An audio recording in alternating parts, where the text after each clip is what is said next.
Donc bonjour à tout le monde, bonsoir pour ceux qui nous rejoignent depuis l'Asie. À côté de moi, Maxence Trubert, qui est donc associé du cabinet en Asie-Pacifique, qui est basé à Singapour, mais qui s'occupait aussi beaucoup de la Malaisie et des Philippines. On a Mathieu Vironda à Hong Kong, qui est directeur du bureau, mais qui s'occupe également, donc en plus de Hong Kong, de Taïwan ainsi que de la Chine. Et donc en ce qui me concerne, Florian Quinquis, je suis donc associé du cabinet, je m'occupe opérationnellement de Singapour, mais également du Japon, et fut un temps également de Hong Kong. Alors, Maxence. Oui. Bonjour à tous également. Donc, concernant une introduction rapide du cabinet, donc comme vous pouvez le voir, il s'agit d'un cabinet d'audit, d'expertise comptable, comme vous pouvez le connaître en France. On a des origines françaises. On sert essentiellement une clientèle donc française, européenne et nord-américaine, soit sur la certification annuelle des états financiers, donc avec le mandat légal d'audit, soit évidemment à l'accompagnement, notamment à l'export, avec les fonctions support, que ce soit en gestion comptable, en fiscalité de conformité, gestion de la paie, également les créations de structures ou le paralégal, la rédaction des PV, ce genre de choses. Voilà. Très rapidement, c'est à peu près le scope des services qu'on est capable de rendre, notamment sur l'Asie. Ok, donc un point sur la carte, donc en dehors des implantations historiques en Europe et aux États-Unis, on est évidemment présent par des filiales intégrées en Asie, et puis donc on va l'aborder sur des sujets d'expertise comptable, de commissariat aux comptes et de fiscalité en fonction des différentes juridictions. Donc évidemment ça peut un peu évoluer.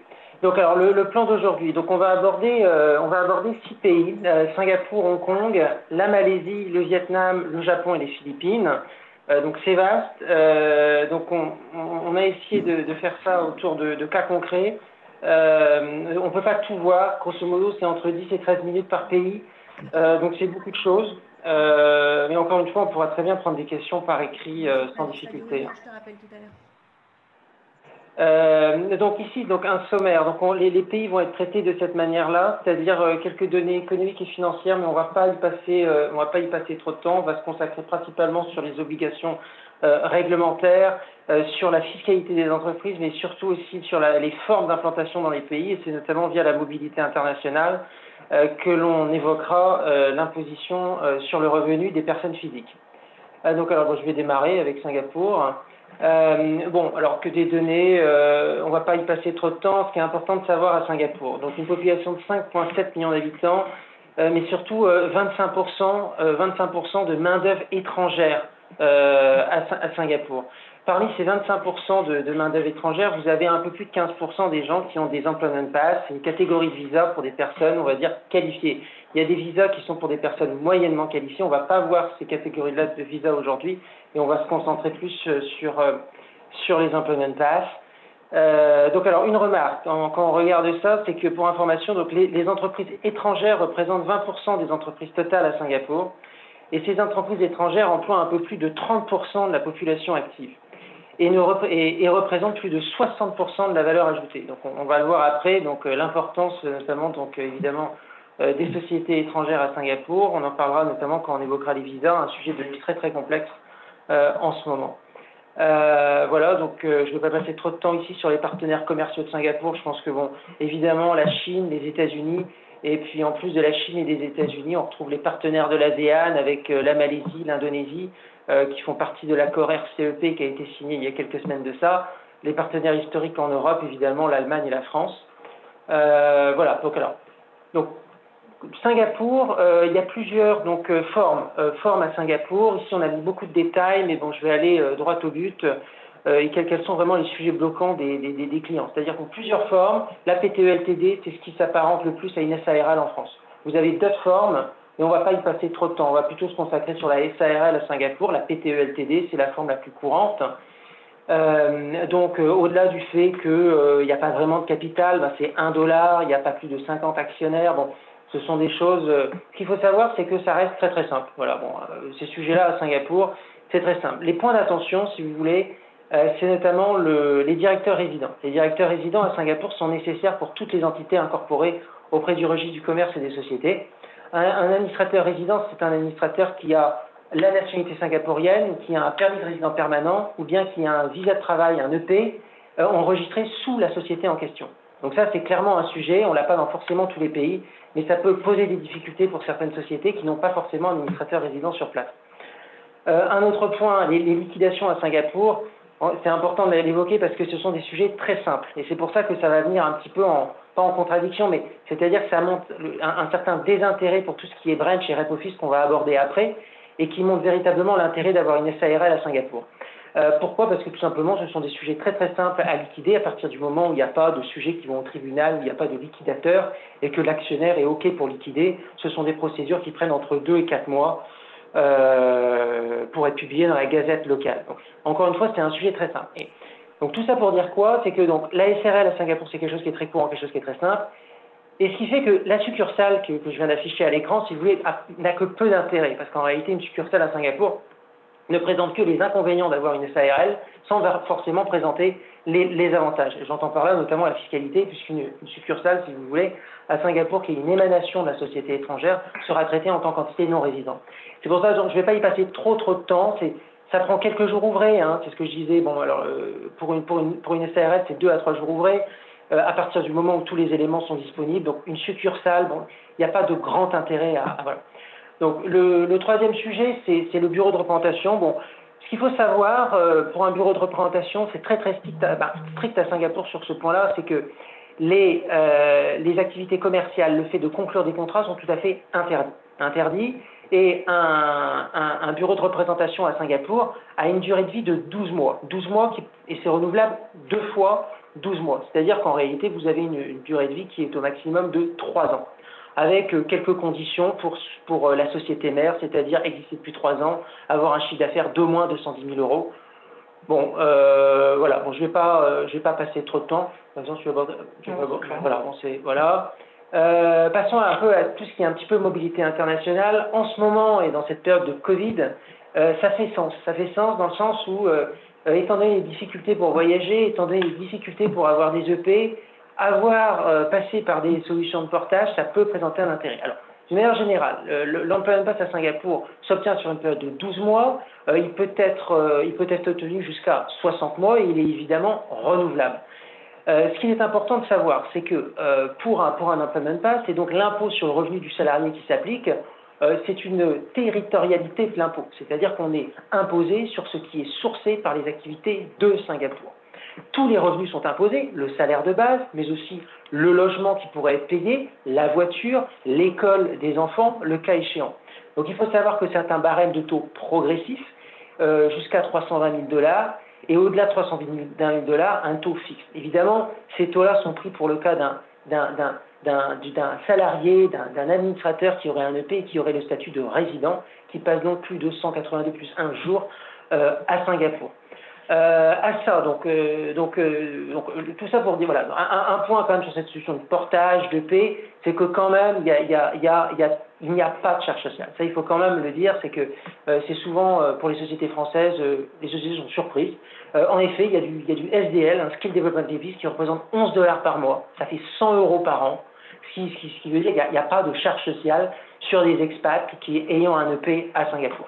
Alors là, dans le tableau en bas à droite, on l'a mentionné, je fais référence au CPF, c'est pour des employés singapouriens, pour des employés ayant un permis de résident permanent, les charges sociales s'appliquent dans ces cas-là, 20% pour l'employé, 17% pour l'employeur.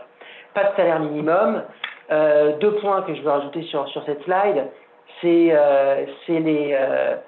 certains administrateurs qui pourraient venir à Singapour, avoir une rémunération à Singapour et se rémunérer par des jetons de présence, bien souvent, qu'on appelle ça en français des director fees, avec une retenue d'impôt à Singapour pour les directeurs non résidents de 22%. Donc voilà, je vais passer là-dessus. Je voulais ajouter quelque chose, non? Non, c'est bon. Donc peut-être juste un mot sur l'imposition en termes de mobilité internationale, ce qui peut être intéressant de mentionner. Également, c'est que le portage salarial présente quand même une certaine flexibilité pour l'obtention des visas. Parce que l'employment pass, normalement, ne dépend pas des quotas qui existent sur d'autres types de visas à Singapour. En revanche, dans les faits, ce qui se remarque quand même, c'est que l'administration singapourienne envisage les candidatures d'expatriés vis-à-vis de la masse salariale de l'entreprise.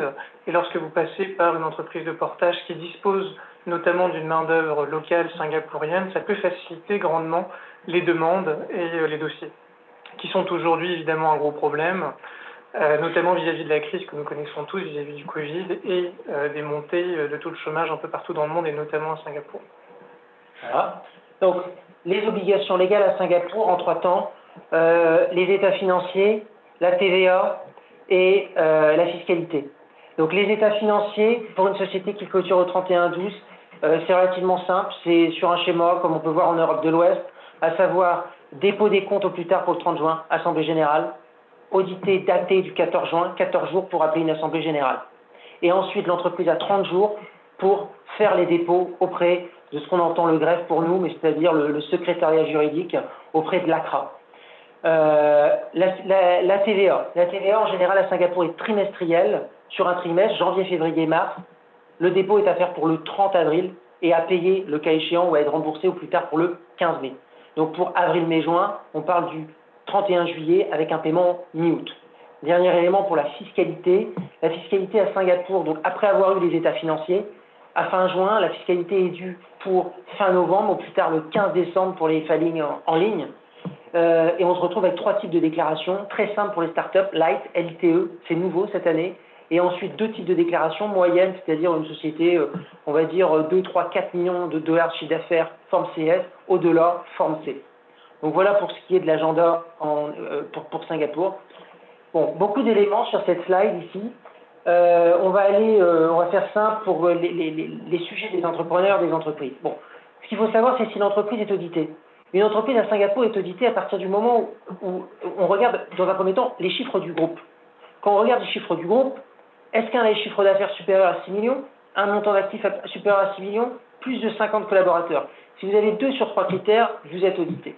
Et alors ça a de vraies conséquences à Singapour et ce sera véritablement en contradiction. C'est vraiment différent qu'on le verra à Hong Kong, par notamment le poids de la conformité pour l'audit notamment. Parce que si vous voulez, les comptes FFRS, ce sont les normes de présentation, sont en réalité des IFRS, avec tout ce qui s'applique pour les loyers, tout ce qui s'applique pour les revenus, et toutes ces normes qui sont à appliquer et qui nécessitent tout un backup technique de l'entreprise. Donc ça, c'est vraiment un point. Est-ce qu'il y a un audit? En quoi on présente? Sachant que dans la pratique, il n'y a pas de normes simplifiées. Ça existe dans la théorie, mais ça ne s'applique pas. Bon, on pourra y revenir. Donc le plan comptable, il est libre. On peut très bien avoir un mapping avec un groupe. Facturation des clients, conservation, bon, il y a quelques informations, c'est pas forcément ce qui est le plus important, je vais passer pour... voilà. La TVA à Singapour, à partir du moment où on a un chiffre d'affaires supérieur à 1 million de dollars sur 12 mois et à un taux 7%. Bon, c'est assez simple, mais c'est véritablement, les autorités sont pour le coup strictes et sanctionnent véritablement les erreurs par des pénalités assez lourdes s'il y a des retards de filing, s'il y a des carousels, bon, enfin, tous ceux qui peuvent, toute la fraude à la TVA est très durement sanctionnée. Un dernier élément sur les obligations de l'employeur, c'est peut-être le plus important parmi les cas qui sont cités, bon, l'impôt sur le revenu des salariés, bon, je vais plutôt m'intéresser plutôt au quitus. Tout employé qui n'est pas singapourien ou qui n'a pas un permis de résident permanent est sous l'obligation de fournir un quitus fiscal. L'employeur doit fournir un quitus fiscal à la sortie de l'employé étranger. Alors, il faut savoir que c'est quand même à la fin d'un emploi, pour un employé étranger, l'employeur qui a l'obligation et qui a la charge de l'impôt. Donc c'est véritablement important de retenir le montant qui doit être payé et de payer l'IRAS en déduction du salaire. Voilà. Ici, donc, un point sur la fiscalité des entreprises. Donc, Singapour s'intéresse surtout où est-ce que les décisions sont prises. Est-ce qu'elles sont prises à Singapour? Est-ce qu'on peut le justifier par des conseils d'administration et autres? Et ça justifie de la résidence fiscale d'une entreprise à Singapour, ce qui est très important, pour éviter d'être non-résident fiscal à Singapour, de ne pas bénéficier de ces avantages-là. Report de perte, aucune limite d'année. Report de perte en avant, en arrière. Un élément très important, donc l'IS à Singapour. Ce qu'il faut savoir, c'est que les exemptions, les exonérations sont des montants très importants à Singapour. Lorsque, par exemple, sur un profit imposable d'une entreprise à Singapour, il faut savoir qu'il y a un montant d'exemption fiscale maximum de 102 500 $. C'est après que le taux de 17% s'applique. Et là, les autorités fiscales appliquent encore un rabais de 25% qui est capé à 100 $. Parce que la fiscalité à Singapour sur les sociétés est quand même extrêmement faible. Si le taux nominal est 17%, le taux effectif est peut-être de 7 à 8%, pas plus. Gains en capitaux, fiscalité sur les gains en capitaux, il n'y en a pas.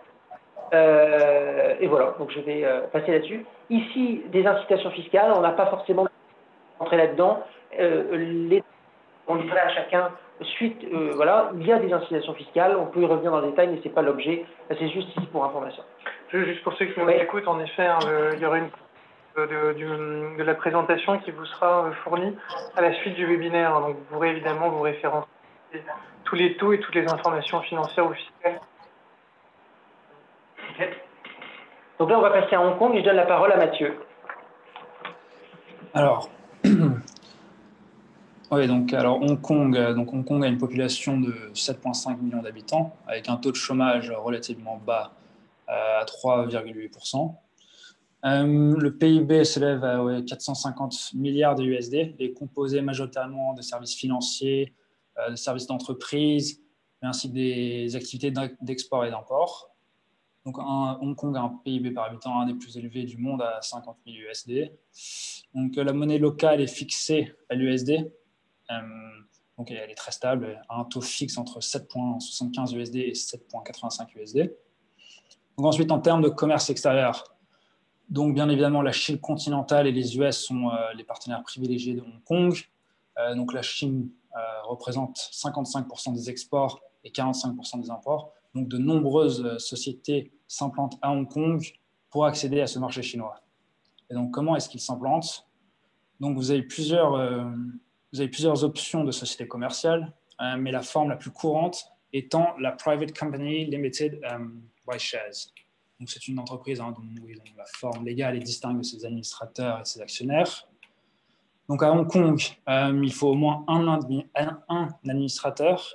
Et contrairement à Singapour, il n'y a pas d'administrateur, il n'y a pas besoin d'un administrateur résident à Hong Kong.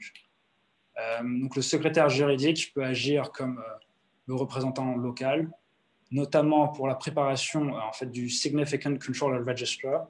Donc, c'est un document qui montre le contrôle de l'entité et donc la structure capitalistique du groupe, et qui remonte jusqu'à l'actionnaire ultime.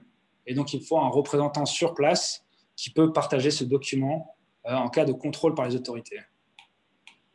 Le taux standard de l'imposition sur les sociétés est de 16,5%, et il est de 15% pour les sociétés non incorporées, donc par exemple les sole proprietorships. Donc, en théorie, la constitution d'une société se fait en 7 à 14 jours ouvrés, mais en pratique, avant d'avoir une société réellement opérationnelle à Hong Kong, ça peut prendre beaucoup plus de temps, notamment avec l'ouverture d'un compte en banque qui est parfois très compliqué et long, surtout depuis 2014. Ensuite, pour la liquidation, ça peut se faire très rapidement. Et il faut faire une publication officielle dans la Gazette de Hong Kong. Donc ensuite, vous avez aussi une autre forme qui est la succursale. Bon, c'est l'extension de la société étrangère. Il n'y a pas de restriction en termes de secteur d'activité. Cependant, elle se restreint à l'activité de la maison mère. Et le taux, en termes de fiscalité, c'est le taux d'une entité locale, donc c'est les 16%. L'enregistrement d'une succursale se fait assez rapidement. Il suffit d'avoir une adresse, un représentant local, une copie certifiée des statuts de la maison mère et des comptes. Donc la procédure peut prendre 2 semaines. Et après, vous avez un certificat d'inscription en tant que non-Hong Kong Enterprise. Après, vous avez l'option du bureau de rep. Bon, ça, c'est si vous voulez faire des études de marché, vous voulez tester l'environnement un peu des affaires à Hong Kong.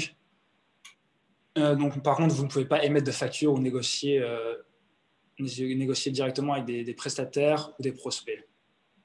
Donc, voilà, il faut juste s'enregistrer auprès du département des impôts locaux, donc c'est l'IRD, pour obtenir le Business Registration Certificate. Et ça se fait en 1 à 2 jours. Donc ensuite, vous avez aussi la forme, vous pouvez aussi utiliser un portage salarial pour tester Hong Kong. Et donc là, le visa standard à Hong Kong, c'est le General Employment Pass. Donc avec la situation Covid, donc de janvier 2020 à juin 2020, le département de l'immigration a approuvé 7000 visas, comparé à 17 000 sur la même période en 2019. Donc l'écart s'explique surtout par des délais administratifs, et le taux d'émission normal reprendra en 2021.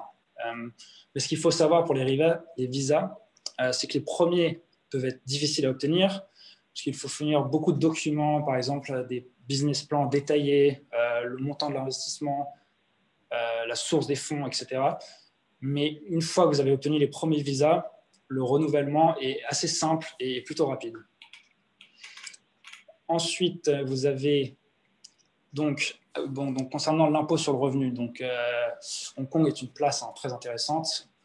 Donc seulement vos revenus sourcés à Hong Kong sont imposables à un taux progressif de 17%.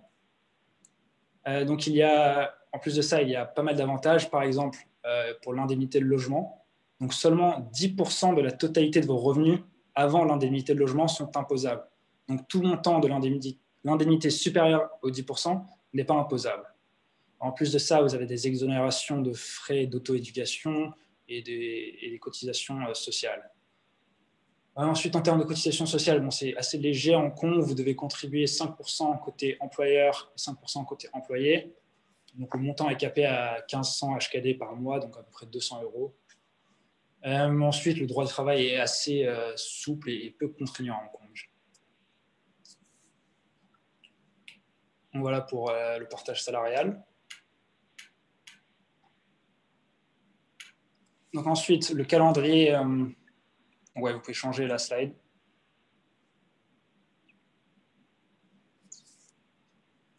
Donc, si on regarde un peu le calendrier des obligations légales, donc si on prend l'exemple d'une clôture en fin d'année, ce qui est assez standard, donc la prochaine échéance, c'est la déclaration des revenus de l'employé par l'employeur. Ensuite vient la déclaration d'impôt individuel en mai.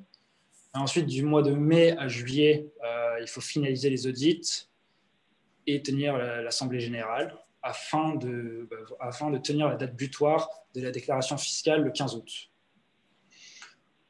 Donc voilà pour le calendrier. Ensuite, pour la conformité. Ce qu'il faut savoir à Hong Kong, c'est que les coûts de conformité sont assez faibles à Hong Kong. C'est assez simple. Par exemple, pour la comptabilité, donc toute société est soumise aux normes de Hong Kong, donc les HKFRS, qui sont en fait une transcription locale des normes internationales. Ah non, la slide d'avant. Donc le plan de compte est libre et peut être établi sur le modèle du plan comptable du groupe. Donc il n'y a pas vraiment d'exigence comptable à Hong Kong, c'est plutôt simple. Et comme il n'y a pas de TVA, la facturation est libre. Ensuite, quand on parle de l'audit, donc toute société incorporée à Hong Kong est assujettie à l'obligation d'audit légal de ses comptes annuels. Cependant, ils peuvent adopter les normes simplifiées, donc ce sont les SME-FRS. Donc, ça diminue la charge administrative de travail. Et les normes simplifiées sont adoptées lorsque la société ne dépasse pas deux des critères suivants. Donc, soit un chiffre d'affaires de 10 millions d'euros annuel, soit un total des actifs de 10 millions d'euros, ou un nombre d'employés de 100. Donc, pour des entrepreneurs ou pour des PME, vous pouvez adopter dans la plupart des cas les SME-FRS. Ensuite, pour l'obligation de l'employeur de déclarer annuellement les revenus des employés, et ainsi que tout départ ou nouvelle arrivée à Hong Kong au sein de l'entreprise. Donc ensuite, pour la fiscalité des entreprises. Ce qui est important à Hong Kong, c'est que les impôts sont prélevés selon un principe territorial, ce qui signifie que les impôts sont prélevés uniquement pour les revenus en provenance de Hong Kong. Donc ceux provenant de l'extérieur, offshore, ne sont pas imposés. Donc si vous avez une holding à Hong Kong et que vous avez des services au Vietnam, par exemple, et que toutes les négociations de contrat, tous vos salariés sont au Vietnam, les bénéfices à Hong Kong ne sont pas imposables. Et donc, le taux est de 16,5% avec un taux à deux niveaux. Et donc, pour les 2 millions d'HKD, les 2 premiers millions d'HKD, le taux est de 8%, 8,25%. Donc, pour les 200 000 euros, les premiers 200 000 euros. Et après cela, vous passez un taux de 16%. Donc, c'est assez avantageux. Ensuite, en termes de fiscalité du capital, les dividendes et les gains en capitaux ne sont pas imposables. Pour la retenue à la source, il y en a très peu, à part pour les redevances. Et là, le taux est de 5%. Donc, si vous payez des royalties à votre maison mère en France, vous serez imposé. Il y aura un prélèvement à la source de 5% du montant versé vers la France. Donc, plus généralement, il existe des avantages fiscaux pour les investissements en R&D. En fait, ce qui est important de retenir à Hong Kong, c'est que c'est une place idéale pour placer sa holding pour ses activités asiatiques, mais surtout pour pour le développement des activités en Chine continentale. Donc, on recommande souvent à nos clients de placer leur filiale chinoise sous une entité hongkongaise pour des raisons fiscales, mais aussi pour des raisons juridiques et aussi parce que c'est plus simple et plus rapide. Donc, voilà pour Hong Kong.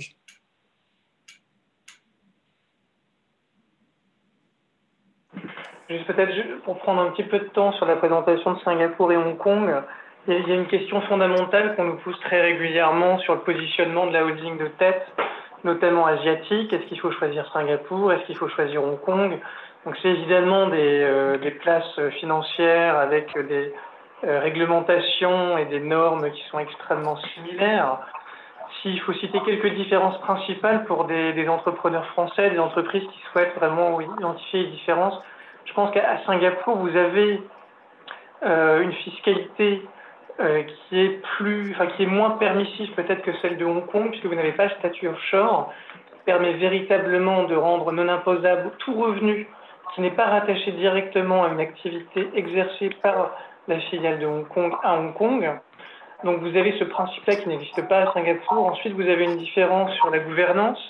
C'est ce que disait Florian et ce que disait également Mathieu, à savoir que sur la résidence, sur le nominee director, donc sur le directeur résident, l'administrateur résident, à Singapour, vous avez l'obligation d'avoir donc soit un Singapourien, un citoyen ou un PR, un résident permanent, soit le directeur de votre société qui dispose d'un IFI sous cette société.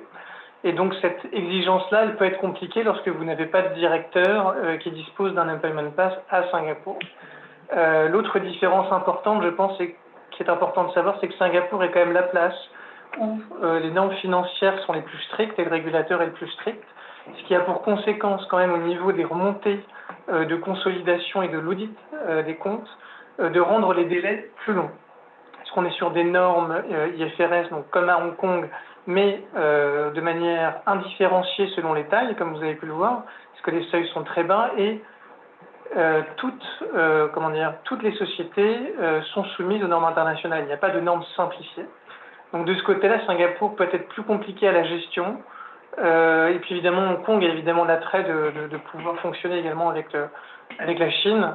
Et pour terminer, je dirais également que lorsque vous positionnez une holding régionale, et que vous avez notamment des flux qui peuvent être des flux soit de fonctionnement, de management fees, de financement par des intérêts ou de royalties, donc de redevances, par des marques ou des savoir-faire, c'est important également de considérer les différents taux réduits qu'ont pu négocier Singapour et Hong Kong, qui ne sont pas toujours les mêmes avec les différents pays de la région. Selon que vos activités se trouvent en Indonésie, au Cambodge ou aux Philippines, les taux de remontée et notamment de versement des dividendes ne seront pas les mêmes. Donc c'est à prendre en compte, je dirais, dans la structuration initiale de votre investissement en Asie, de considérer évidemment potentiellement ces impacts fiscaux dans votre choix. Donc, une remarque, après tu peux y aller sur la Malaisie, c'est que la grande place financière quand même, ça reste quand même Hong Kong, qui est une place, voilà. C'est-à-dire que Singapour a quand même des difficultés en tant que place financière, en termes de liquidité par un marché de la consommation locale qui est quand même faible. Et c'est pour ça que, voilà, en termes de place financière, c'est quand même Hong Kong, c'est quand même Tokyo, c'est quand même la Corée. Alors néanmoins, si on met de côté des places financières, on remarque quand même depuis ces derniers mois pas mal de sociétés de la tech chinoise comme Alibaba, comme N-Group, qui prennent des plateaux dans les immeubles, qui s'installent à Singapour, alors pas forcément pour chercher des liquidités sur les marchés financiers, parce que pour N-Group, alors ça s'est pas fait à la fin, mais c'était sur Hong Kong et sur Shanghai. Sur JD.com, ça fait 2 semaines, ça s'est fait à Hong Kong, cet IPO. Mais ils cherchent peut-être une indépendance. Bon, enfin, peut-être quelque chose qui soit pas en Chine, et c'est souvent la place qui est dernière chose. Hein, voilà, Singapour, il y a beaucoup de communication. Après, dans les difficultés, il ne faut pas oublier les difficultés bancaires, les difficultés de visa, puis dans une certaine mesure, mais c'est aussi vrai à Hong Kong, les difficultés de recrutement. On peut enchaîner sur la Malaisie. Donc, concernant la Malaisie, donc, les données économiques, donc là on va aller assez rapidement aussi parce qu'on a pris un petit peu de retard. Donc c'est un pays qui est assez sous-peuplé en fait vis-à-vis de ses voisins. Vous pouvez le voir, 30 millions d'habitants, c'est assez peu par rapport à ses grands voisins qui arrivent presque à 100 millions, que ce soit l'Indonésie les Philippines ou le Vietnam. Sur l'année 2020, avec le Covid, la Banque asiatique de développement prévoit à l'heure actuelle une croissance négative de 5%. Sachant que l'année prochaine, on table sur une reprise de la croissance sur ce qu'elle était par le passé, donc aux alentours de 4,5% sur 2021. Voilà, on va passer à la suite. Donc, de la même manière, le commerce international, c'est évidemment les relations avec la Chine, Singapour, qui prennent le pas dans les échanges internationaux de la Malaisie. On est passé d'un pays qui principalement exploitait ses ressources naturelles, et notamment le pétrolifère, à un pays qui a avancé dans l'industrialisation, puis aujourd'hui vers la modernisation de son industrie par l'industrie 4.0 et le digital. On cherche notamment à devenir un hub digital pour des startups et également des centres de gestion pour les entreprises au niveau régional en Asie. Donc, cherche véritablement à ouvrir son économie vers de nouvelles filières. Et ce sera notamment peut-être les points que vous pourrez regarder dans la dernière partie de cette présentation sur la Malaisie, relative aux nombreux plans et dispositifs d'incitation fiscale, qui existent selon les types d'investissements et les secteurs. Ils sont très nombreux en Malaisie. C'est la suite. Donc, la filiale en Malaisie, c'est assez similaire à ce qu'on a vu sur Singapour et Hong Kong. C'est assez facile à créer en Malaisie, donc on parle d'un délai de 7 jours. Vous avez une forme courante, donc on appelle SDN-BHD, qui correspond à la Private Limited comme à Singapour. Vous avez un nombre d'actionnaires maximum de 50, un capital social minimum de 1 ringgit. Et évidemment, vous avez une entité juridique qui a sa propre forme morale et responsable de ses engagements contractuels en Malaisie, sans engager évidemment sa maison mère.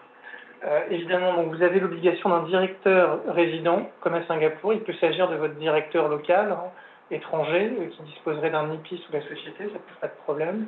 Vous avez un taux d'imposition légal à l'impôt sur les sociétés qui est de 24%. Le véritable point d'intention en Malaisie, c'est véritablement la fiscalité. Je pense que je vais le détailler un peu plus dans les slides suivants. Et notamment à la dissolution d'une société, vous avez des procédures fiscales qui sont relativement longues, avec un audit des autorités qui intervient et qui peut évidemment soulever de nombreuses questions sur des déductibilités de charges, sur certains comptes courants et notamment aussi sur les contributions, EPF, SOCSO. Donc c'est la dissolution, je pense que c'est la principale différence qu'on peut constater par rapport à Singapour ou Hong Kong en termes de démarche et de gestion. C'est la suivante. Donc la succursale, c'est très similaire à ce qu'on a pu dire par le passé là, avec Singapour et Hong Kong. Donc vous avez besoin d'un administrateur local, un représentant local qui va établir la succursale. Évidemment, c'est une émanation de la maison mère, donc il n'y a pas de responsabilité locale. L'ensemble des engagements contractuels et des passifs sur lesquels la succursale peut s'engager, la maison mère en sera responsable ultimement. Donc vous avez des démarches d'enregistrement assez simples. En général, pour la majeure partie des pays qu'on va présenter aujourd'hui, il vous faudra toujours une copie des états financiers, voire des 2 derniers états financiers audités, le cabis de la société et des preuves de résidence et d'identité pour les dirigeants du groupe. Donc vous avez un régime fiscal qui est celui des non-résidents, qui également a un taux forfaitaire de 24%. Donc il y a une petite différence parce que vous avez sur la première tranche, lorsque vous êtes résident, vous avez un taux inférieur à celui de 24%.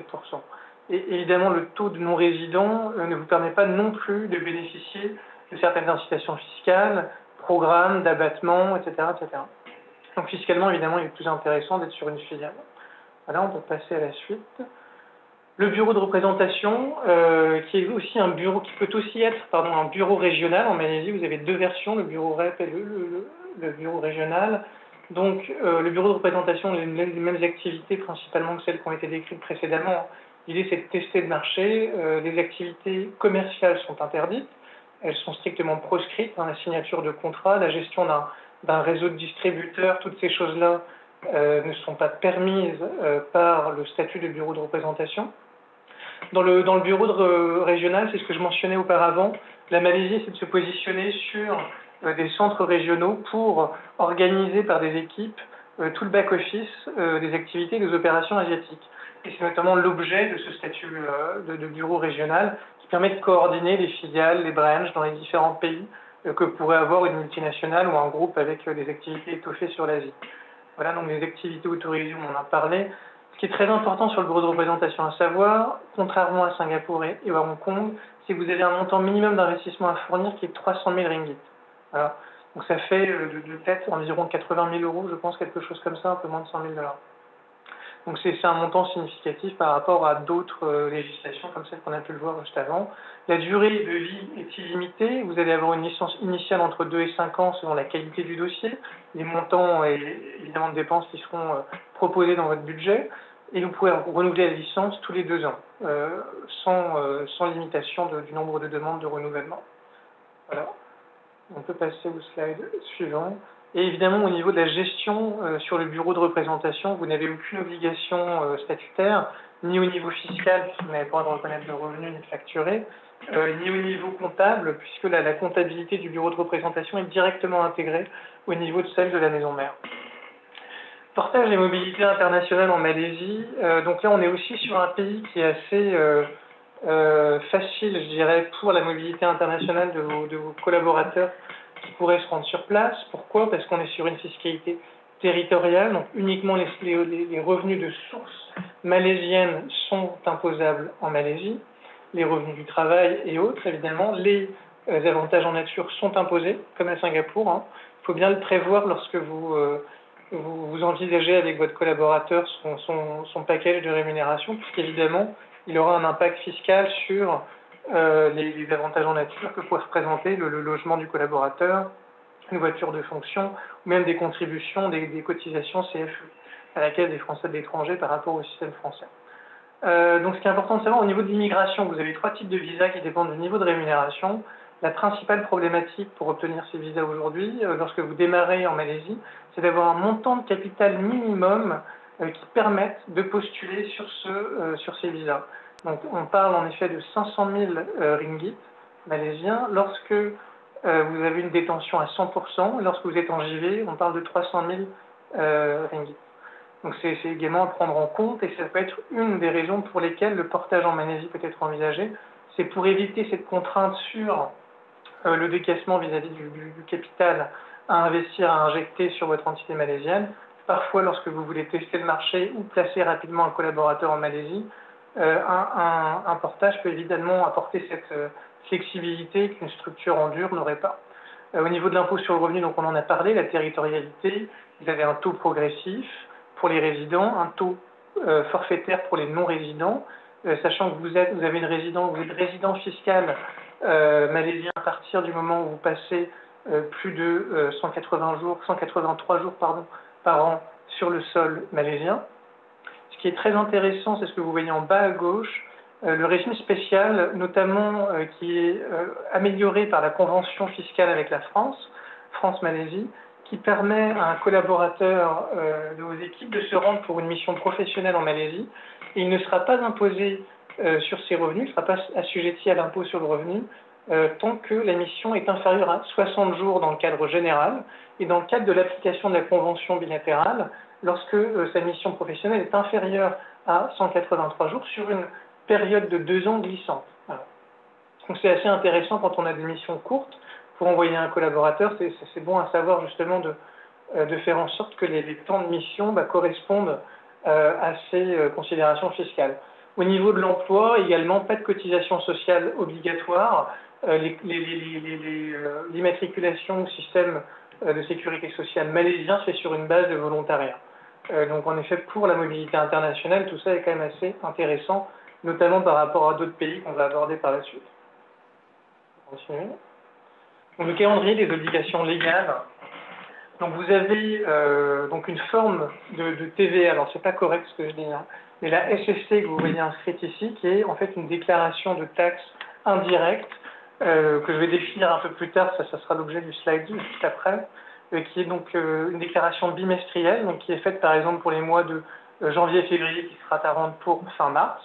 Vous avez également au niveau de la fiscalité une particularité par rapport aux 2 juridictions que nous avons vues jusqu'à présent, c'est que l'impôt sur les sociétés est payé par anticipation, c'est-à-dire que vous avez une estimation d'impôt qui est à faire fin novembre. Alors là, évidemment, l'agenda que vous voyez là et sur la base d'une clôture des comptes au 31 décembre. Donc, lorsque vous avez une clôture au 31 décembre, l'estimation d'impôt sur les sociétés doit être faite sur la base de votre budget anticipé pour l'année suivante, pour fin novembre. Donc, c'est très important de faire une estimation d'impôt suffisamment proche de votre atterrissage l'année suivante, car si des écarts de plus de 10% sont constatés, il y a des pénalités. Donc c'est un exercice qui est demandé en Malaisie, qui est un petit peu périlleux parfois lorsque vous démarrez les activités, d'anticiper dès le départ votre résultat sur l'exercice suivant. Bon. Malheureusement, c'est comme ça que c'est demandé. Vous avez toutefois la possibilité de réviser cette déclaration une fois en juin, une première fois en juin l'année suivante, et une deuxième fois en septembre également l'année suivante. Sachant que le dépôt final de l'alias fiscale sur la base d'un rapport audité intervient pour fin juillet. Alors, je pense qu'on a couvert. Donc, juste sur les autorités, donc vous avez le SSM qui est l'autorité, c'est le greffe, le registre du commerce. Donc, LHDN, c'est évidemment les impôts malaisiens, les autorités de l'immigration, et le MAIDA. Le MAIDA, vous pouvez retenir, qui est très important, qui est l'organe qui participe à la promotion, tout simplement, de l'économie malaisienne et qui accompagne les investisseurs étrangers et français dans leurs projets en Malaisie, principalement dans l'industrie. Donc, au niveau des obligations réglementaires, au niveau de la gestion en Malaisie, donc déjà, on va peut-être attaquer l'audit parce que c'est très simple. Les seuils sont extrêmement bas, vous pouvez le voir. Donc, toutes les sociétés sont auditées. On va faire simple. À partir du moment où vous n'êtes pas une société dormante, vous avez un chiffre d'affaires au-delà de 300 000 ringgit, ce qui fait en effet donc 80 000 euros. La société est auditée. Vous avez des normes internationales qui s'appliquent et des normes simplifiées pour les PME, ce qui est très appréciable, notamment lorsqu'on reporte vers une maison mère qui va consolider en French Gap, plutôt qu'en effet d'avoir des normes internationales qui complexifient et qu'il faudra ensuite retraiter en comptabilité en centrale. Donc au niveau de la facturation, elle est libre, ce qui est aussi appréciable par rapport à d'autres pays en Asie. Et vous avez 7 ans d'archives comptables à maintenir en cas de contrôle des autorités, c'est important, parce qu'en Malaisie, vous avez des contrôles des autorités qui peuvent arriver plus fréquemment que ce qu'on peut connaître à Singapour en Hong Kong. Donc le maintien de la documentation comptable est important.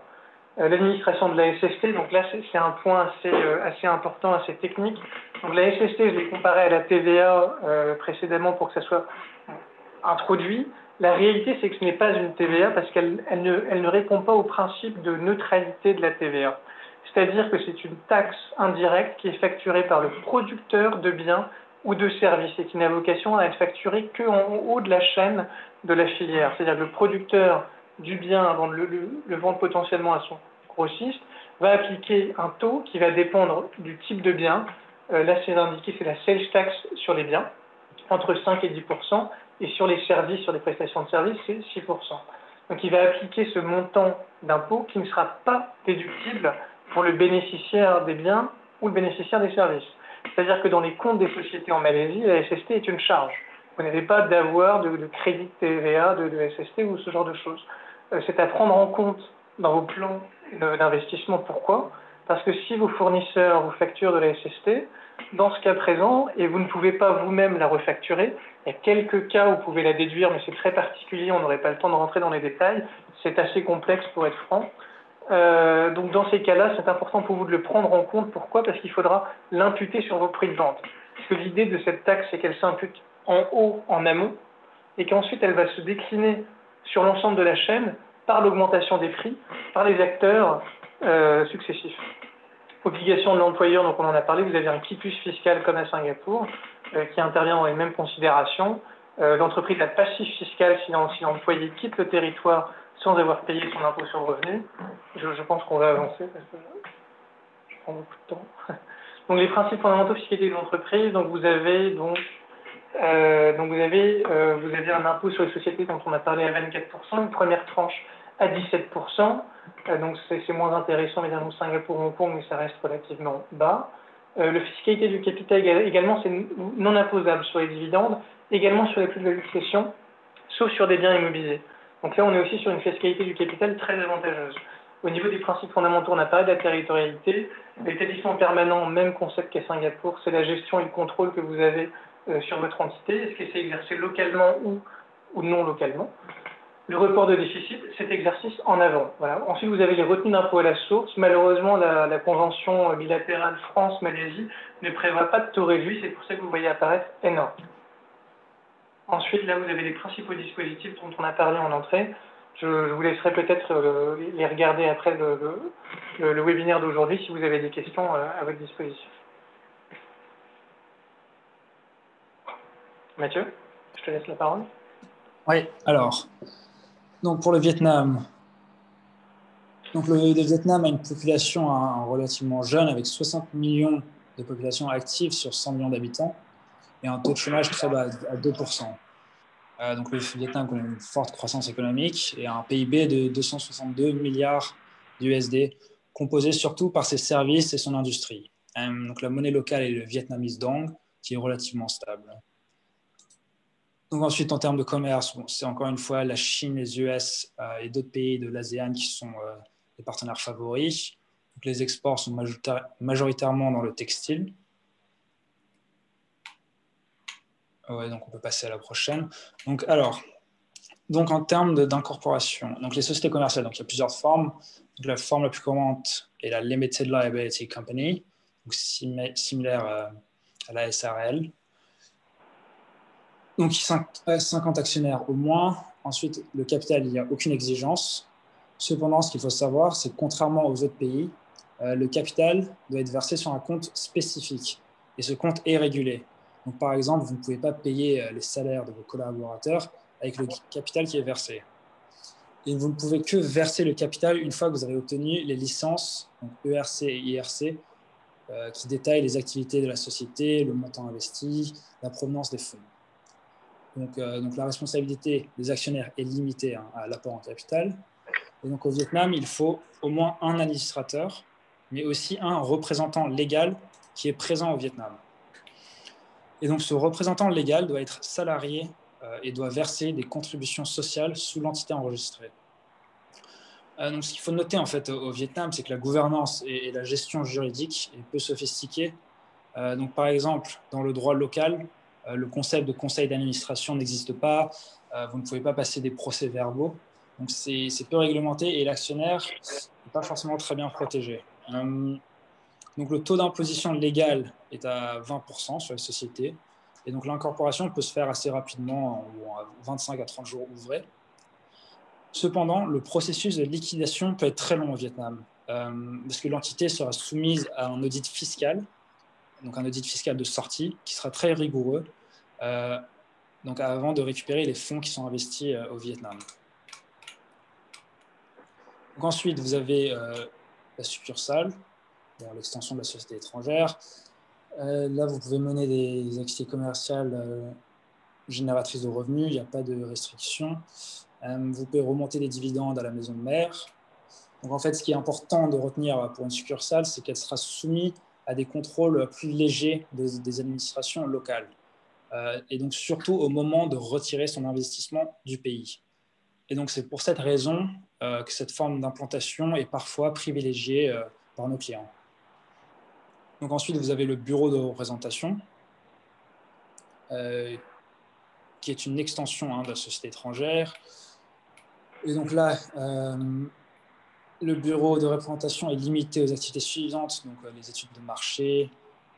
Vous pouvez représenter la maison mère et promouvoir vos activités au Vietnam. Vous pouvez signer un bail, vous pouvez recruter des employés locaux. Cependant, vous ne pouvez pas mener des activités commerciales génératrices de revenus. Et donc la maison mère doit également être active au moins 1 an avant l'établissement d'un bureau de rep au Vietnam. Et donc le bureau de rep peut opérer pendant une période de 5 ans, et donc qui peut être renouvelé plusieurs fois.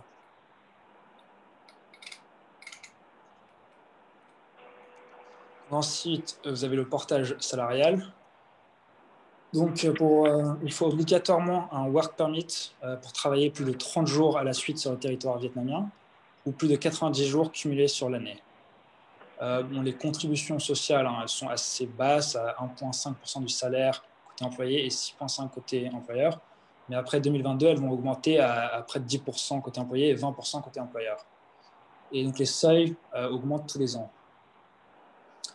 Ensuite, pour l'impôt sur le revenu, ce qu'il faut retenir, c'est que pour une expatriation, quand vous êtes considéré comme résident, c'est-à-dire que vous passez plus de 183 jours sur le territoire vietnamien, alors l'impôt se fonde sur vos revenus mondes. et donc qui fait lieu d'un prélèvement à la source au Vietnam. Donc c'est un sujet que nous avons régulièrement avec nos clients. Cependant, il y a d'autres avantages en nature, comme le logement, les assurances, qui peuvent faire effet de levier. Donc le taux résident, c'est un taux progressif plafonné à 35%. Et donc pour les non-résidents, les personnes qui passent moins de 180 jours au Vietnam, donc seulement les revenus sourcés au Vietnam sont imposables et le taux est de 20%. Ensuite, nous allons passer au calendrier des obligations légales. Donc peut-être on peut commencer pour un REP Office, vous devez déposer vos comptes annuels au 31 janvier. Ensuite, pour une filiale ou une succursale, il faut déposer les comptes avec l'alias fiscal avant le 31 mars. Donc ça, c'est important de le noter parce que c'est une clôture assez rapide. Ça vous laisse quelques mois avant de déposer donc, le CIT, donc le Corporate Income Tax, mais aussi le PIT, donc le Personal Income Tax. Ensuite, il y a les déclarations trimestrielles de la TVA. Et finalement, pour les employeurs, il y a aussi les déclarations de la rémunération des employés qui se fait en mai. Donc voilà pour le calendrier des obligations. Ensuite, on peut passer à la prochaine slide donc, sur les obligations réglementaires. Alors, donc, du point de vue réglementaire, donc, contrairement à tous les autres pays de la présentation, donc, le plan comptable au Vietnam est fixe. La comptabilité est préparée donc, pour les autorités locales, donc pour la fiscalité, et donc il faut utiliser un système comptable local agréé. Donc ça représente une vraie problématique pour nos clients, car il faut un comptable local qui peut vraiment faire face aux demandes des autorités. Donc depuis le début des années 2000, le Vietnam essaie de rattraper un peu son retard en basant les nouvelles normes comptables, donc les Vietnamese Accounting Standards, sur les normes internationales. Mais il existe encore des différences très importantes. Et de plus, la facturation locale doit répondre à des exigences très strictes pour être valide. Et une facture invalide n'est pas déductible à la fois pour la TVA, mais aussi pour l'impôt sur les sociétés. Donc ensuite, il y a l'audit. Bon, toute entreprise à capitaux étrangers doit faire certifier ses états financiers annuels. Mais en réalité, l'audit apporte peu de valeur. Et en fait, c'est lors de l'audit fiscal qui a lieu tous les 2 à 4 ans, où les contrôles sont vraiment poussés. Et là, les autorités vont contester, par exemple, la déductibilité des charges. Et donc, c'est pour cela qu'il est vraiment très, très important de tenir sa comptabilité locale, de bien la tenir localement. Ensuite, vous avez donc, la TVA. Donc, toute société engagée dans la production de biens et de services doit bien sûr s'inscrire à la TVA. Et donc, le taux est à 10%. Comme je l'ai dit, les déclarations sont faites sur une base trimestrielle avant le 30e jour du trimestre suivant. Et donc, un dépôt mensuel est requis pour les entreprises dont le chiffre d'affaires annuel est supérieur à 50 milliards de Vietnamese dong, donc à peu près 1,7 million d'euros. Voilà pour les points réglementaires. Donc ensuite, il y a la fiscalité des entreprises. Donc bon, toutes les entreprises incorporées au Vietnam est assujettie à l'impôt sur les sociétés, mais aussi les entreprises étrangères ayant un établissement permanent au Vietnam. Et donc là, elles sont imposables sur ces revenus générés au Vietnam. Donc les pertes fiscales peuvent être reportées pendant un maximum de 5 ans pour compenser les bénéfices des années suivantes. Ensuite, en termes de dividendes, les dividendes payés à une société actionnaire par une société vietnamienne ne sont pas soumis à une retenue à la source. Mais ce qui est important de noter, en fait, c'est le taux non résident qui s'applique, par exemple, à la maison mère qui va refacturer des management fees à la société vietnamienne. Donc, ces factures sont soumises au taux du Foreign Contractor Tax qui est à 10%. Ou par exemple, vous allez recruter un VIE qui est pris en charge par la maison mère, cette refacturation sera soumise à une retenue d'impôt de 10%. Et donc le taux standard, oui, est de 20%. Donc un autre point à retenir, c'est la déductibilité des charges. Pas toutes les dépenses sont déductibles et elles sont très contrôlées. Par exemple, si vous avez un directeur du groupe qui venait à voyager au Vietnam et que les dépenses associées à ce voyage professionnel, donc ces dépenses associées à ce voyage, ne sont pas déductibles, à moins que le directeur soit aussi un salarié local qui contribue aux cotisations sociales locales. Voilà, ensuite vous avez quelques incitations fiscales sur la prochaine slide.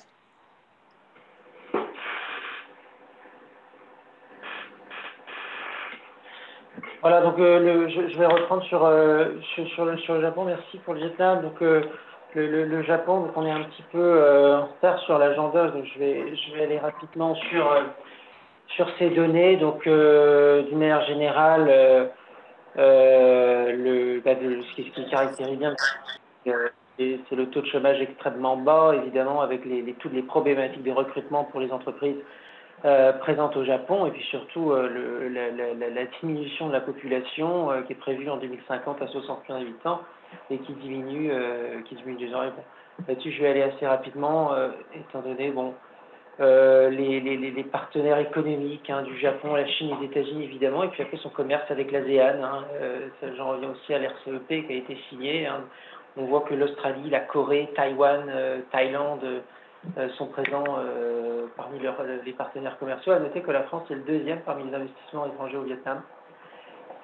Donc alors, en préparant cette présentation, donc j'ai pris l'option j'ai pris l'option de la Kabushiki Kaisha, c'est l'équivalent d'une SARL en France.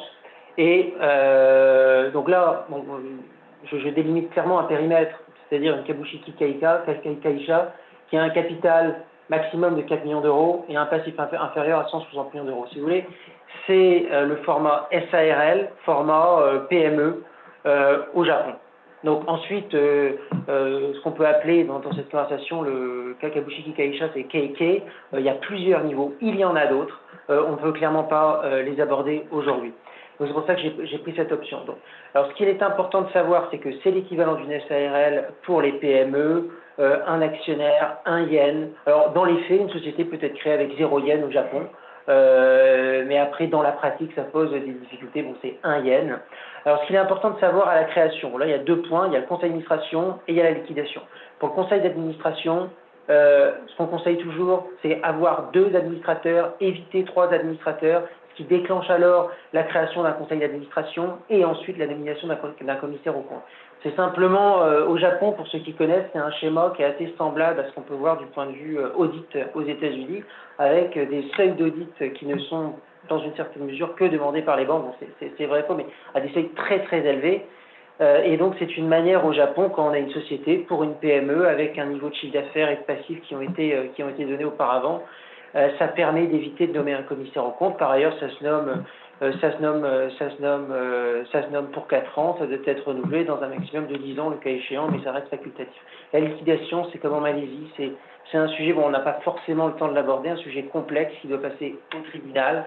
Donc voilà, je ne vais pas y revenir. Donc, le format Keikei au Japon, c'est clairement évidemment ce qu'on recommande. Il y a évidemment 2 autres slides à l'image des autres pays, la succursale et les bureaux de représentation, mais je vais y aller très rapidement. Pourquoi? Parce que pour ce qui est de la succursale et du bureau de représentation, il y a un problème qui va se poser dans la pratique. C'est toujours au Japon la création du compte bancaire, la prise de locaux, d'un bail et l'obtention d'un visa. On va y venir, un business manager visa. Dans la pratique, avec une succursale ou avec un bureau de représentation, c'est très très compliqué. Pourquoi? Parce que tout simplement, une succursale va dépendre, en étant une émanation d'une structure étrangère. Pour créer un compte bancaire au Japon, c'est extrêmement compliqué.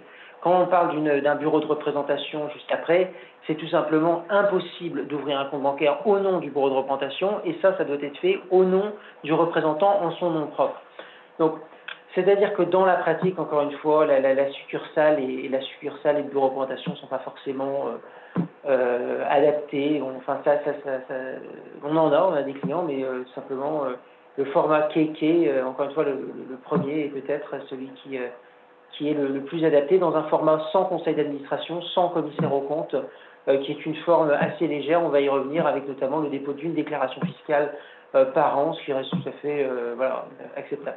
Bon, Le portage salarial, c'est délicat. Ce concept-là au Japon, voilà, c'est extrêmement délicat parce que ça doit être une keikei. Et puis d'une manière générale, moi j'ai pas coutume de dire au Japon que le visa est un concept. C'est pas un concept comme on peut l'observer à Hong Kong, comme on peut l'observer en Malaisie avec un visa de travail. C'est-à-dire qu'au Japon, vous avez soit un business manager visa pour une keikei, une filiale, ou alors vous avez une mutation intra-entreprise qui est pour une branch ou un rep office. Vous avez encore 2 à 3 autres types de visa, mais c'est un concept où il n'y a pas véritablement de visa de travail. Donc en fait, ce sont deux manières, mais c'est-à-dire que un business manager visa est étudié, peut prendre un temps considérable par les autorités pour être approuvé. C'est pour ça que j'en reviens au portage. C'est pas un système, c'est un peu comme en Corée, alors c'est pas à l'ordre du jour aujourd'hui, mais c'est pas du tout dans ce qui se pratique. Bon, néanmoins, voilà, bon, un mot sur les visas. Les employés, si on avait des expatriés, des étrangers au Japon, alors, l'impôt sur le revenu. Donc, l'impôt sur le revenu, un point important, c'est la distinction au Japon entre le résident et le non-résident. Le non-résident ayant des sources de revenus japonaises va avoir une imposition à 20%. Maintenant, ce qui est intéressant de savoir ici, c'est la fiscalité sur les résidents. Deux catégories, les résidents permanents, les résidents non permanents. Pourquoi? Parce que ce qu'il faut bien savoir au Japon, c'est que la fiscalité porte sur les revenus mondes. C'est pour ça que le statut résident non permanent est très important et se définit de la manière suivante, à savoir un individu, personne physique, n'ayant pas la nationalité japonaise et ayant une résidence, un domicile au Japon pour une période de 5 ans au moins, 5 ans ou moins, pardon, et cela sur une période de 10 ans, ce qui permet d'avoir le statut de résident non permanent au Japon et ainsi d'être imposé sur les revenus de source japonaise au regard du taux progressif, et pour ce qui est des revenus de source étrangère, de n'être pas imposé à deux conditions, de ne pas être payé au Japon et de ne pas remettre transférer l'argent au Japon. Donc ça c'est une vraie différence avec Singapour-Hong Kong où on va être sur de la territorialité et sur la source, où est-ce que c'est sourcé. Ici, on est véritablement sur est-ce que c'est remis au Japon, est-ce que c'est payé au Japon. Voilà, donc ça, c'est vraiment un point très très important sur les résidents permanents, les résidents non permanents. Donc, d'une manière générale, néanmoins, sur les salaires, l'impôt est prélevé à la source. C'est également le cas sur les intérêts, sur les dividendes, sur les allocations de retraite. À noter au Japon l'existence de salaires minimum. J'ai noté dans cette slide en 3 villes, Tokyo, Hokkaido, Osaka, grosso modo 6 à 7 euros de l'heure, salaire minimum. Et puis comme dans les autres pays, je ne vais pas détailler trop, les déclarations pour tout ce qui n'est pas retenu à la source se fait entre le mois de février et le mois de mars. Bon, pour ce qui est taux progressif, il y a un taux plafond à 45% au Japon. Donc ici, il nous reste plus beaucoup de temps, donc je vais vraiment aborder les points bloquants et les problèmes qui sont rencontrés. Il y a 3 choses, et je fais le lien ici avec en bas à droite la banque. C'est la comptabilité, les audits, la banque. Alors, pour ce qui est des audits, j'ai déjà plus ou moins abordé le point. C'est facultatif au Japon au regard des conditions. On ne peut pas avoir plus de détails dans cette présentation, on ne pourrait pas le présenter là.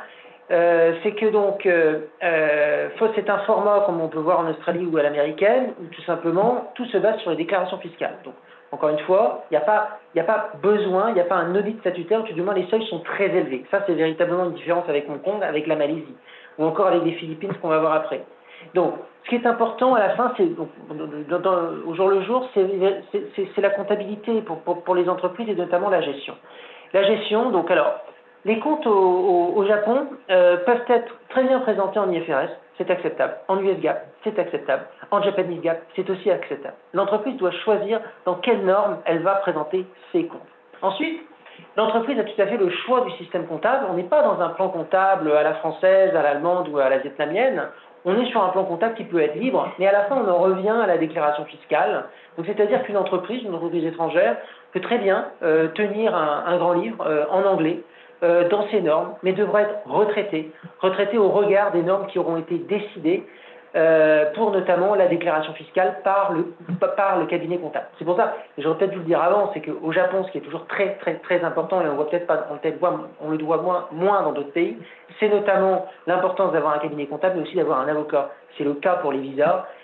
Pour la fiscalité, ça n'a rien à voir avec une fiscalité comme on peut le voir à Singapour. Donc, un élément qu'on n'a pas pu voir sur les autres pays aujourd'hui, c'est la sous-capitalisation. Donc, ça peut se voir, je crois, je ne suis pas spécialiste en France, mais la sous-capitalisation dans la mesure où si les dettes contractualisées avec l'actionnaire majoritaire, s'il est étranger par ailleurs, sont plus de 3 fois supérieures à ses capitaux propres, on se retrouve sur des intérêts qui vont alors se retrouver, qui ne seront pas déductibles du revenu imposable. Donc, sous-capitalisation, j'ai parlé du référentiel, très important, et je viens tout de suite là, concernant la banque. La banque, pourquoi? Parce que donc, la banque, ça paraît, les clients sont toujours très étonnés au Japon. Donc des grosses banques, évidemment, Mitsuru, Sumitomo, mais c'est-à-dire que pour un groupe qui va gérer la banque depuis l'étranger, qui ne va pas forcément gérer en local, il faut savoir qu'il n'est pas possible d'accéder au compte bancaire, je prends par exemple Mitsuru, en étant à l'étranger. C'est-à-dire qu'il faut avoir une adresse IP qui soit localisée au Japon et qui ait été approuvée par les banques. Donc ça peut paraître un petit peu, voilà, mais c'est véritablement ça qui se passe. C'est pour ça que dans les cabinets ou dans les cabinets d'avocats, en réalité, il y a véritablement des gens qui sont assignés à passer les transactions, approuver les transactions pour les clients. Alors, bémol, quand même, j'apporterai, parce que nous, on a développé un système, une plateforme qui permet de faire le lien, par exemple, avec Mitsuru, et tous les matins, les équipes reçoivent, parce qu'on a aussi décentralisé ça dans d'autres pays de la zone, notamment pour le Japon, dans la plateforme comptable, reçoivent, si vous voulez, les données provenant de Mitsuru dans notre plateforme, et cette-là présente les comptes comme on peut les connaître sur des banques occidentales, dans un premier temps en japonais, puis traduit par nos équipes, et c'est tout à fait présentable, c'est un format tout à fait présentable aux clients. Bon alors, néanmoins, bon ça c'est une solution, mais néanmoins la banque c'est quand même un aspect véritablement à prendre en compte, parce que ça peut être extrêmement déroutant au début pour les groupes internationaux, pour les filiales au Japon. Alors un point, il faut que je laisse le temps pour les Philippines, donc je vais aller très rapidement sur la TVA. Alors je fais une erreur, la taxe sur la consommation qui a été augmentée en 2019 à 10% avec un taux réduit à 8%. Alors il y a beaucoup de conditions pour faire les choses, mais voilà, assez simple. C'est tout simplement C1 inférieur à 10 millions de yens, ce qui fait environ 70-80 000 euros, et un capital inférieur, un capital environ à 10 millions de yens, il y a notamment l'inscription pour la taxe sur la consommation. Les conditions en fonction de l'endroit de l'implantation de l'entreprise, de la ville, de la région peuvent véritablement changer. Donc, dans l'idée, c'est ça. Après, ça peut quand même véritablement changer, puis en fonction de ce qui est vendu également. Un système de sécurité sociale existe au Japon, comme on peut le connaître en Europe de l'Ouest, dans les pays occidentaux, accident du travail, chômage, maladie. J'ai mis les taux. On a pu le voir sur des systèmes de capitalisation à Singapour tout à l'heure, 17-20%. Ici, on est véritablement sur un schéma différent. Bien qu'il y ait des accords de sécurité sociale entre les pays, on peut les donner, il en existe beaucoup, entre notamment le Japon et la France, pour pouvoir cotiser au Japon, pouvoir faire reconnaître cela en France, c'est faisable. Alors c'est assez complexe, mais c'est faisable, les taux, voilà, vous les voyez. Je vais terminer là-dessus sur la fiscalité des entreprises, on en a assez rapidement. Le bureau de représentation, évidemment, n'est pas soumis à l'impôt. Il n'est pas supposé générer de quelconque revenu imposable. Pour ce qui est des succursales, j'ai été rapidement tout à l'heure, mais c'est similaire à une kéké. J'insiste véritablement, les difficultés pour ces deux schémas, succursales, REP, pour pouvoir avoir un compte bancaire et un bureau, ce qui sont notamment en général le point de départ d'une activité au Japon. Chose à noter, report de perte au Japon, 10 ans. Autorisé. Bon, néanmoins, ça nécessite, et c'est un petit peu comme à Hong Kong qui est sur des taxes profit, il faut véritablement faire les déclarations fiscales, avoir un formulaire bleu, entre guillemets, c'est un formulaire bleu, ça s'appelle comme ça au Japon, qui soit rempli, qui soit déposé, qui soit acté auprès des autorités, donc il faut véritablement suivre les reports, les pertes et les reports de pertes tous les ans, sinon vous aurez des problèmes. L'impôt sur les sociétés. L'impôt sur les sociétés, je l'ai détaillé ici, on voit qu'il est donc par braquette, moins de 30 000 euros, entre 30 et 60, plus 60 avec les taux. vous voyez que vous avez différentes catégories de taxes, impôts sur les bénéfices, taxes locales sur les sociétés. Donc voilà, le Japon, c'est extrêmement, c'est pas complexe, mais c'est extrêmement vaste. En 10 minutes, c'est trop long. Là, ce sont les taux en général, pour ce qui est notamment de Tokyo et de sa région. C'est pas forcément vrai partout. Néanmoins, ça donne déjà une idée, notamment pour ce qui est de l'IS. Pour ce qui est de la banque, j'en ai déjà parlé. Donc, Maxence, je vais donner la parole sur les Philippines rapidement. Parfait. On va essayer de clôturer en 100 minutes pour qu'on ait le temps d'avoir une petite session de questions-réponses. Donc, très rapidement, les Philippines ont beaucoup souffert cette année du Covid. On a une contraction du PIB d'environ 7% sur 2020 et une reprise qui sera aux alentours également de ce qui existait en 2019, aux alentours de 6,5. Sachant que les Philippines, c'est le deuxième pays en termes de croissance sur l'ASEAN derrière le Vietnam. Vous avez une main-d'œuvre, 44 millions de personnes, qui pour le coup est extrêmement compétente en langue anglaise. On le dit souvent sur des juridictions comme Singapour, comme la Malaisie ou comme Hong Kong. De notre point de vue, je crois, unanime, c'est que les Philippines ont un niveau d'anglais véritablement suffisant notamment pour toute la liaison sur nombre de services en BPO ou des activités notamment dans les services, que ce soit même l'expertise comptable ou la comptabilité. Donc au niveau de la fiche pays, donc je pense qu'on va passer, parce que là c'est simplement les chiffres de la Banque mondiale. Les sociétés commerciales, donc là ce qui est très important évidemment aux Philippines, pour ceux qui s'y sont déjà intéressés, c'est que vous avez des restrictions très importantes sur le capital et sur les détentions étrangères. Donc on passe sur des choses habituelles, donc la forme la plus classique c'est le stock corporation, qui est l'équivalent de tout ce qu'on vous a montré auparavant dans nos slides. Donc là 15 actionnaires, une entité juridique séparée. Ce qui est important de comprendre, c'est qu'à partir du moment où une participation étrangère dépasse le seuil de 40%, la société n'est plus considérée comme locale, mais comme étrangère, au sens détenu par une entité étrangère. Donc vous tombez sous le coup des règles de capital minimum à injecter à la création de votre entité. Donc lorsque vous tombez sous la classification Domestic Market Enterprise, ce qui correspond à une société dont la majorité des revenus des ventes est réalisée localement aux Philippines, par majoritairement on entend 60%, lorsque 60% des ventes de la société est réalisée aux Philippines, vous êtes considéré Domestic Market Enterprise et donc soumis à un capital minimum de 200 000 $ US. Cas inverse, lorsque vous avez une société aux Philippines mais qui principalement exporte ses services ou ses biens, vous êtes dans le cadre d'une Export Market Enterprise et là vous tombez dans la catégorie de capital qui correspond généralement aux entreprises détenues par des Philippins, à savoir un capital de 5 000 pesos, donc quasiment rien. Au niveau des restrictions sectorielles, ce qui est aussi important de prendre en compte, c'est ce qu'on appelle le Foreign Investment Negative List. Donc c'est une liste qui est mise par les autorités philippines et qui liste l'ensemble des secteurs et des activités pour lesquels une majoration de la détention par un investisseur étranger est promulguée. Donc vous avez, selon les secteurs, ça peut être entièrement interdit à 0%, jusqu'à 40% selon les secteurs. Pour information au niveau du retail, donc tout ce qui est vente aux Philippines, vous avez un montant minimum de capital à investir de 2,5 millions USD pour avoir 100% de votre société philippine qui intervient dans le retail. C'est notamment le cas de certains exemples dont vous avez pu entendre parler, notamment Decathlon, qui intervient aux Philippines et qui s'est beaucoup développé. Au niveau de la gouvernance du conseil d'administration, on va passer assez rapidement. Il faut savoir qu'il y a une petite différence par rapport à ce qu'on a généralement en Asie. Vous avez un trésorier qui doit être un résident philippin et un secrétaire qui doit être de nationalité philippine. Le président et les directeurs peuvent être de nationalité étrangère, ça ne pose pas de problème. Ensuite, donc le slide sur les formes d'implantation. Donc succursale, ça reprend à peu près tout ce qu'on a dit également dans les précédents pays. Ce qui est important de noter, c'est le capital, évidemment, de 100 000 $. Également, vous avez ce qu'on appelle le Regional Operating Headquarters, qui correspond à peu près au bureau régional que j'avais décrit sur la Malaisie. C'est évidemment un statut similaire qui fait compétition à la Malaisie, qui propose également de centraliser toutes les activités de gestion, d'administration, de coordination, de business development, de back-office, de manière générale, aux Philippines.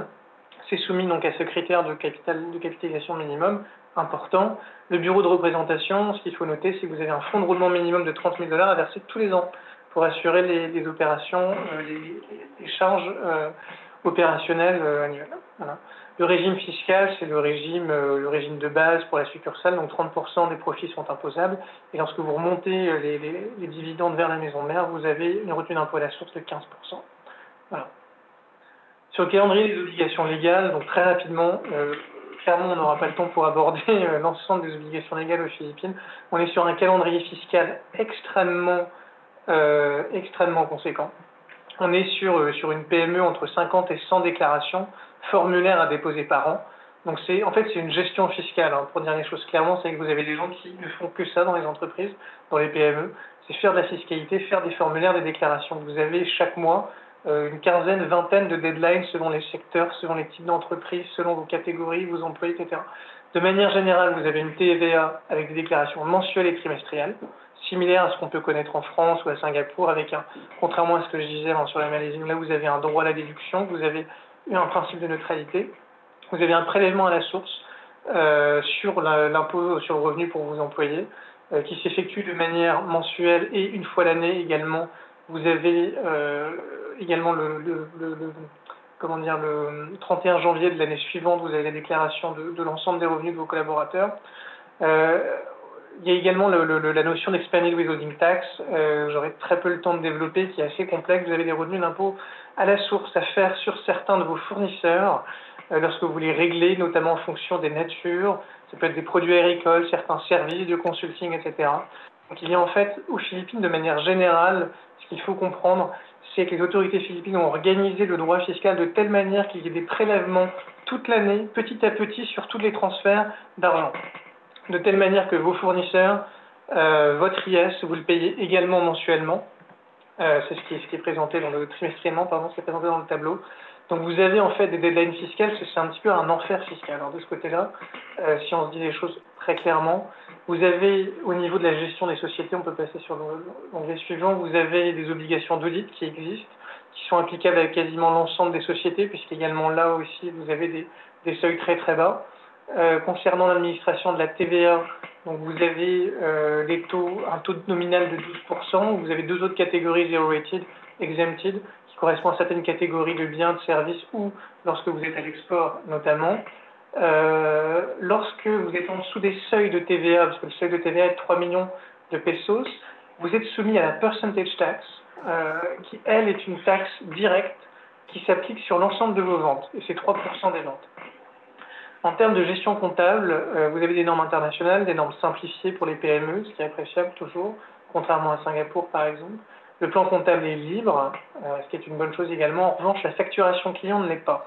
C'est-à-dire que vous avez l'obligation de passer par les autorités fiscales malaisiennes pour obtenir une authority to print, donc une autorisation pour aller chercher des factures auprès d'un imprimeur agréé par les autorités fiscales philippines.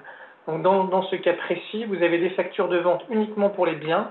Pour les services, vous avez des récépissés, ce qu'on appelle official receipts, qu'il faut absolument conserver pour obtenir la déductibilité notamment de vos achats, vos dépenses et de vos charges qui sont constatées en comptabilité. Les archives sont à conserver sur 10 ans, ce qui est quand même assez long. 5 ans au format original, 5 ans au format numérique, très important parce que les autorités philippines conduisent des audits fiscaux assez régulièrement. C'est le cas notamment au Vietnam, c'est ce qu'on vous expliquait. En des législations où le contrôle par le commissaire ou l'expert comptable sont moins forts. Donc vous avez des autorités fiscales qui sont plus impliquées dans la vie des sociétés, dans leur contrôle effectif. Obligation de l'employeur, c'est assez clair, je crois. Vous avez l'obligation de payer un 13e mois. Bon, si vous avez des négociations salariales à faire, c'est immédiatement considéré comme un acquis pour l'ensemble des collaborateurs. C'est une obligation de le régler. Sur les licenciements, on est sur des procédures un droit très protecteur en comparaison de Singapour ou de Hong Kong, par exemple. Donc vous avez un due process, comme on dit en anglais, donc il faut véritablement passer par une procédure, motiver le licenciement sur des causes et des bases prévues par le droit. Potentiellement, on va recours à des avocats. Donc c'est assez compliqué, il faut faire très attention à la période de préavis qui dure 6 mois, si vous avez des recrutements aux Philippines. Donc la suite. Fiscalité. Donc vous avez un taux de base à 30%. À partir de la 4e année, vous avez une petite subtilité, c'est-à-dire que si jamais la société est en perte, vous avez à minima un taux d'imposition de 2% sur le montant du chiffre d'affaires, qui est en fait un palier garanti à partir de la 4e année. En fait, ce que ça veut dire, c'est qu'il faut être en profit du point de vue des impôts. Vous avez également des considérations vis-à-vis de la sous-capitalisation, comme disait Florian sur le Japon, donc là c'est similaire. En effet, vous avez des considérations selon lesquelles si la société est sous-capitalisée, c'est qu'il y a un problème, en effet, sur le principe de pleine concurrence, notamment vis-à-vis des transactions interco. Donc ça peut donner lieu à des audits fiscaux. On conseille toujours aux Philippines d'avoir une société suffisamment capitalisée, ce qui n'est pas forcément le cas à Singapour ou à Hong Kong, où les autorités n'y voient pas de problème particulier. À contrario, le report de déficit est autorisé, limite de 3 exercices, pas de changement d'activité pour pouvoir reporter les pertes. Il n'y a pas de régime Murphy sur l'intégration fiscale, notamment pour le report des pertes et autres. Sur les dividendes donc non imposables, si elles sont perçues par un résident fiscal,